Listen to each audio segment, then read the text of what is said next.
Hello friends, आपका स्वागत है हमारे चैनल इन्फो गवर्नमेंट जॉब्स पर। दोस्तों, यहाँ पर नेवी ट्रेडमेंट भर्ती को ज्वाइनिंग लेटर को लेकर बड़ी अपडेट आ गई। काफ़ी महीनों से 2-3 महीनों से मेरे पास छात्र मैसेज कर रहे थे। सॉरी, मैंने उनको यहाँ पर ज़्यादा कुछ रिप्लाई नहीं दिया, पर मुझे लग रहा था कि मिशन मोड का इफेक्ट इसके ऊपर ज़रूर पड़ने वाला है और इस बार आपकी ज्वाइनिंग लेटर आने वाली है। वही हुआ है दोस्तों, एक कैंडिडेट ने मेरे पास ज्वाइनिंग लेटर शेयर किया है, वो मैं आपको दिखाने वाला हूँ क्या कुछ उसके अंदर डिटेल्स आई हैं। और मिशन मोड का इफेक्ट डेफिनेटली सेंट्रल गवर्नमेंट की हर वैकेंसी के ऊपर पड़ेगा। ये आप चीज़ नोट कर लो। अगर आपने किसी भी वैकेंसी का फॉर्म भरा है, किसी में भी आप वेटिंग में हो, तो उसका इफेक्ट आपके आने वाले 1 साल के अंदर पड़ने वाला है उस वैकेंसी के ऊपर। और जल्दी से वो फास्ट फॉरवर्ड होगी वैकेंसी, जिसकी प्रक्रिया आप देखोगे इतनी धीमे चल रही है कि जो लेटर आ नहीं रहा था और उसको यहाँ पर इतना फास्ट फॉरवर्ड करके 22 नवंबर को कैंडिडेटों को जो लेटर दे दिया गया है। और इसका डेफिनेटली इफेक्ट है वो आपका वेटिंग लिस्ट में जो भी कैंडिडेट वेट कर रहे हैं कि वेटिंग लिस्ट आएगी क्या।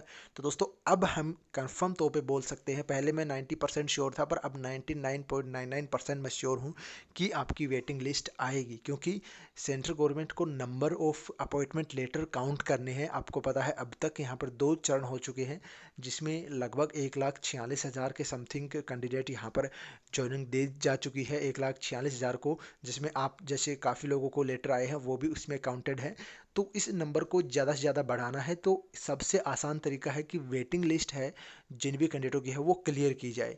तो डेफिनेटली इसमें काफ़ी कैंडिडेटों ने डॉक्यूमेंट वेरिफिकेशन, मेडिकल वगैरह नहीं करवाया है।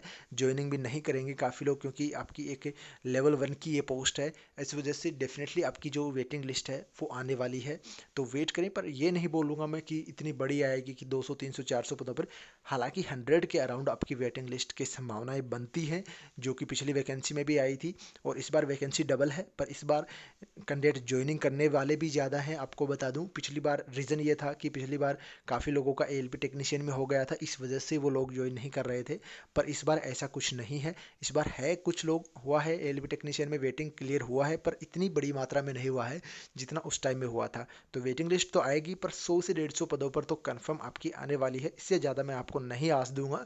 तो फिर भी आज के साथ साथ मैं आपको ये भी बोलूँगा कि वेटिंग लिस्ट आएगी तो अपडेट हम दे देंगे और ज्वाइन भी आप कर लोगे, वो कोई दिक्कत नहीं। पर आप अपनी तैयारी चालू रखें। किसी भी पोस्ट की कोई भी भर्ती आ रही है उसमें फॉर्म भरें, तैयारी चालू रखें, क्योंकि वेटिंग लिस्ट के भरोसे ना बैठें। मैं खुद 99.99% श्योर हूँ। मैं ये नहीं बोल सकता कि एकदम से आपका हो ही जाएगा। तो सबसे बेटर है अपनी प्रिपरेशन के ऊपर भरोसा करें, किसी और के ऊपर नहीं। बात करें अगर नई वैकेंसी को लेकर, तो नई वैकेंसी भी दोस्तों बनती है आपकी। और इस अब ये आपका अपॉइंटमेंट होने स्टार्ट हो गए हैं। जो आपके ईस्टर्न कमांड के बचे हुए थे, जो कैंडिडेट बोल रहे थे कि हमारा जो लेटर नहीं आया, तो उनके अपॉइंटमेंट इसी साल पूरे हो जाएंगे, दिसंबर तक जिनके भी बचे हुए हैं वो सब कुछ। उसके बाद में अब अगर किसी का अभी भी जॉइन लेटर नहीं आया है, तो आप मानो कि नेक्स्ट रोजगार मेला जो होने वाला है वो 22-23 दिसंबर, या फिर जो उस दिसंबर में आपका होने वाला है, तो उस टाइम में आपको जॉइन लेटर मिल जाएंगे जिनके अभी तक नहीं आए हैं। उसके बाद में आपका फरवरी मार्च, आपकी जो मार्च अप्रैल है, उसमें आपकी नई वैकेंसी आने वाली है। ये भी आपकी पूरी पूरी संभावनाएं हैं, आईटी पास से आपकी वैकेंसीज रहेंगी। और इसके बाद में वेटिंग लिस्ट, आपको ये नहीं है कि वेटिंग लिस्ट पहले ही आएगी। पिछली बार भी जब वैकेंसी 2021 की आ गई थी, उसके बाद में 2019 की वेटिंग लिस्ट है वो बीच में आई थी, जब फर्स्ट के 2021 वाली वैकेंसी के फॉर्म भरे जा रहे थे, सब कुछ हो गया था। उसके बाद में 2019 की वेटिंग आई थी। तो वेटिंग वाले चिंता ना करें, वेटिंग बाद में भी आ सकती है। वेटिंग आपका मई जून आप पकड़ के चलो अगले साल तक, हो सकता है उससे पहले भी आ जाए। पर आपकी नई वैकेंसी वो मार्च अप्रैल के अंदर आपको अनाउंस होती मिल जाएगी। अब जो डोनेटर आया है वो मैं आपको बता दूं, और जो नई वैकेंसी की तैयारी करते हैं, जो कुछ नंबर से रह गए, हालांकि इस वैकेंसी के अंदर काफ़ी कुछ मुझे अलग लगा, पर जो भी है हमारा मन नहीं मानता, हम तैयारी करते ही हैं, चाहे उसमें कितनी भी कट ऑफ जाए, क्या कुछ रहे। तो आप थोड़ी सी और ज़्यादा तैयारी करें, ताकि आपका सिलेक्शन है वो अगली वैकेंसी में श्योर हो जाए। अब जो ज्वाइनिंग लेटर आया है वो मैं आपके साथ शेयर करूँगा। जिन भी कैंडिडेट का आया है उन सभी को कंग्रेचुलेसन्स। और चैनल को सब्सक्राइब कर लीजिएगा, ताकि आपको हर प्रकार की इंपॉर्टेंट इन्फॉर्मेशन ही मैं दे सकूं। क्योंकि मेरे पास 3 महीने से डेली मैसेज आ रहे थे कि सर हमारा जनरेटर नहीं आया। क्योंकि मेरे पास कोई अपडेट नहीं थी, तो मैं वीडियो लेके नहीं आया। ये चीज़ यहाँ पर तथ्य है जिसे हमें स्वीकार करना चाहिए। तो ये यहाँ पर देख सकते हो ज्वाइनिंग लेटर निकल कर आ रहा है आपका रजिस्टर्ड पोस्ट के द्वारा यहाँ पर बताया जा रहा है। इसमें आपका 22 नवंबर डेट इसमें मेंशन की गई, नवल डॉकयार्ड विशाखापट्टनम देख सकते हो, इसमें एड्रेस आपका विशाखापट्टनम दिया गया है। और इसमें आप देख सकते हो ट्रेडमैन मेट की पोस्ट के लिए यहाँ पर ये है आपकी जो ट्रेडमैन मेट देख सकते हो 2021 मार्च को जो नोटिफिकेशन आया था group C non gazetted general centre service के अंदर ये आती है आपकी ट्रेडमैन मेट की पोस्ट। NRW इसमें यहाँ पर इनको जगह पे पोस्टेड किया गया है, वहाँ पे इनको रिपोर्ट करना है। इसके बाद में जो आपका यहाँ पर your selection appointment as tradesman mate is as पर RR यहाँ पर नंबर दिए गए हैं divide against UR PWD VH vacancy, यानी कि जो इनका सिलेक्शन है वो हैंडीकेप के वो आपकी PWD की जो वैकेंसी है उसमें VH कैटेगरी में हुआ है जनरल के अंदर।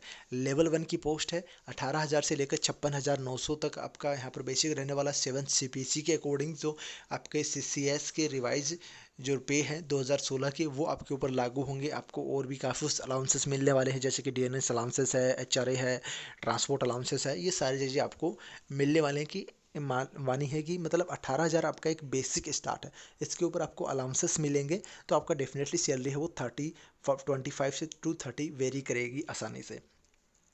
इसके बाद में यहाँ पर ये बताया गया कि आपकी टेम्परेरी पोस्ट के तौर पे आपको भर्ती किया जा रहा है CCS टेम्परेरी सर्विस रूल 1965 यानी 65 के अंदर। जो CCS का मतलब है आपका जो है वो जनरल सेंट्रल सर्विस के अंदर। इसके अंदर यहाँ पर आपका जो अपॉइंटमेंट है वो यहाँ पर आपकी दिया जा रहा है और 1 साल की सर्विस है वो आपकी प्रोबेशन पीरियड रहेगा। लगभग नौकरी में 2 साल का प्रोविजन पीरियड रहता है, पर इसमें 1 साल का ही रखा गया, तो ये आपके लिए एक अच्छी खबर है ताकि 1 साल बाद आप परमानेंट हो सकोगे। और यहाँ पर वैसे दोस्तों परमानेंट ही पोस्ट रहती है, पर एक ये आपका जो प्रोबेशन पीरियड रहता है वो मैं आपको बता दूं। जैसे आपने जो भी डॉक्यूमेंट उसमें लगाए हैं, जैसे कि आपका कास्ट सर्टिफिकेट है या फिर आपका अकेडमिक है, ITI वगैरह जो भी आपने लगाया है, जो आपकी 10वीं 12वीं की मार्कशीट है, वो सारे वेरिफिकेशन होते हैं उस प्रोबेशन पीरियड में। जब अगर उसमें आप फॉल्ट पाए जाते हो तो आपको रिमूव फॉर सर्विस किया जा सकता है, अदरवाइज आपको यहाँ पर कोई चिंता करने की ज़रूरत नहीं है। तो यहाँ पर ये देख सकते हो आपका डिफेंस सर्विस के जो रूल है वो यहाँ पर 1957 के वो आपके ऊपर लागू होंगे। तो ये आपका नवल डॉकयार्ड विशाखापट्टनम की तरफ से NRW की तरफ से ये लेटर यहाँ पर कैंडिडेट को जारी किया गया है। अब बात करें आपका रिपोर्ट इनको कब करना है, तो वो चीज़ भी मैं आपको बता देता हूँ। यहाँ पर आपके जो you must have this spouse living, अगर आप यहाँ पर आपके फैमिली साथ में रहना चाहते हो तो वो सारे कुछ इफेक्टेड इसमें रहेगा, यानी कि खुद की खर्चे पे आपके रहने की व्यवस्था करनी होगी। अगर बात करें इनकी डेट ऑफ बर्थ को लेकर भी यहाँ पर बताया गया है कि एज पर रिकॉर्ड आपकी 25 जुलाई 1995 डेट ऑफ बर्थ है, उसके आधार पर आपके यहाँ पर जो है शॉर्ट लिस्ट हुए हो, आपकी डेट ऑफ बर्थ से भी आपको वेरीफाई करना होगा, सर्टिफिकेट वगैरह लेके जाने होंगे। तो ये यहाँ पर चीज़ें इसमें बताई गई हैं। करेक्टर सर्टिफिकेट वगैरह है वो जो आपके इस लेटर के साथ आते हैं, वो सारी चीज़ें आपको बनवा के लेके जानी चाहिए। इसके बाद में यहाँ पर आपका अगर बात करें पेंशन की, तो वो आपका न्यू पेंशन स्कीम देख सकते हो 2004 के बाद में जो 1 जनवरी 2004 के बाद में जो भी सेंट्रल गवर्नमेंट के अंदर आते हैं उनको न्यू पेंशन स्कीम के तहत भर्ती किया जाता था, तो वही आपकी भी इसमें रहने वाली है। तो डिफाइंड कंट्रीब्यूशन पेंशन स्कीम आपकी यह है न्यू पेंशन स्कीम, तो ये यहाँ पर है। और इसके बाद में बात करें रिपोर्ट की, तो यहाँ पर इनको बताया गया है कि admiral superintendent for MHRP Naval dockyard Visakhapatnam में इनको रिपोर्ट करना है ड्यूटी ऑन और बिफोर, यानी कि आपका 22 दिसंबर या फिर उससे पहले पहले कभी भी आप रिपोर्ट कर सकते हो। तो मैं आपको यही सजेशन दूंगा, जो जिन भी कैंडिडेट को लेटर आए हैं वो हो सके जितना जल्दी हो सके आप ज्वाइन करें, क्योंकि 1 दिसंबर से पहले पहले अगर आप ज्वाइन करते हो तो आपको अगले साल जुलाई के अंदर आपका जो इंक्रीमेंट है वो लग जाएगा। अगर आप दिसंबर में ज्वाइन नहीं करते हो, जनवरी में जो कैंडिडेट ज्वाइन करेगा उसको फिर अगले जनवरी में ही आपका इंक्रीमेंट लगेगा, जो कि बेसिक का 3% हर साल लगता है। तो आपको काफ़ी कुछ फाइनेंशियल लॉस होंगे, तो वो चीज़ें अब आपको सोचनी होगी। वो वीडियो भी हम आपको प्रोवाइड करते रहता है इस चैनल के ऊपर, तो चैनल के साथ जुड़े रहिएगा, वीडियो को शेयर कीजिए, चैनल को सब्सक्राइब कीजिएगा। धन्यवाद। जय हिंद, जय भारत।